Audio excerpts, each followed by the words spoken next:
আলাইহিসসালামের ব্যাপারে তার আকীদা কি? হযরত ঈসা আলাইহিসসালামের ব্যাপারে সে বলে যে আল্লাহর পয়গম্বর হযরত ঈসা আলাইহিসসালাম তিনি তিনটি ভবিষ্যৎবাণী করেছিলেন, তার তিনটি ভবিষ্যৎবাণী মিথ্যা প্রতিপন্ন হয়েছে। আল্লাহর পয়গম্বর হযরত ঈসা আলাইহিসসালামের ভবিষ্যৎবাণী নাকি মিথ্যা প্রতিপন্ন হয়েছে। এই শয়তান তার বই ইজাজে আহমদীর 14 পৃষ্ঠায় উল্লেখ করেছে। ভাইরা, সম্মানিত ভাইরা, দেখেন আল্লাহর পয়গম্বর হযরত ঈসা আলাইহিস সালাম তিনি যত কথা বলেছেন, নিজের থেকে কি কোনো কথা বলছেন? তিনি তো আল্লাহর কথাই বলছেন। কার কথা বলেছেন? আল্লাহর কথাই বলছেন। আর আল্লাহ পাক কোরআনে কারীমে বলছেন, ওমান আসদাকু মিনাল্লাহি হাদিসা ওমান আসদাকু মিনাল্লাহি কিলা, আমি আল্লাহর থেকে কথায় আর কে সত্যবাদী আছে? সুবহানাল্লাহ বলবেন না?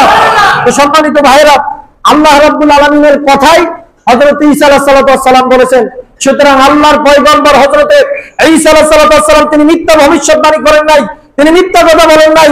গোলাম আহমদ কাদিয়ানী এই পৃথিবীর নিকৃষ্ট কুকুরে মিথ্যা কথা বলেছে। কথা বলেন ঠিক কিনা?